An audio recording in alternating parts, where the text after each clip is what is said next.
बीडमधल्या आष्टी तालुक्यामध्ये विना अनुदानित आश्रम शाळेमधल्या एका शिक्षकाने आत्महत्या केली आहे आणि आज याचे पडसाद विधान परिषदेमध्ये सुद्धा उमटले आहेत। विधान परिषदेचे विरोधी पक्षनेते अंबादास दानवेंनी हा मुद्दा उपस्थित केला।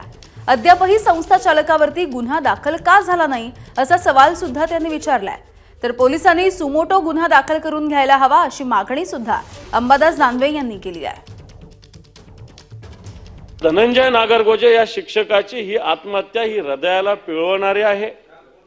छोट्याशा मुलीला जे त्यांनी पत्र लिहिलं, 3 वर्षाची मुलगी, सभापती महोदय, या शिक्षकाची, मला असं वाटतं या सगळ्या विषयामध्ये संस्था चालकावर माझ्या माहितीप्रमाणे अजून गुन्हा दाखल नाही, त्यांच्यावर कारवाई नाही, तक्रार दाखल केली कोणी टाकली नाही असं म्हणणं आहे त्यांचं। परंतु मला असं वाटतं पोलीस छोटासा ऍक्सिडेंट झाला तर स्वतः सुमोटो तक्रार दाखल करतात, परंतु एवढी मोठी फाशी घेतली त्यांनी स्वतःच्या सोशल मीडियाच्या माध्यमातून, अशा पद्धतीने पत्र लिहिलेलं आहे आणि म्हणून या संस्था चालकावर गुन्हा दाखल झाला पाहिजे।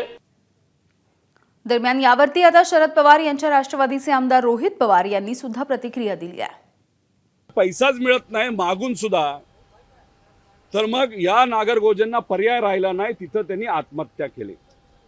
आता हे जे काही तिथली संस्था आहे त्याचे जे प्रमुख आहेत यांच्याबद्दल एन्क्वायरी झाली पाहिजे।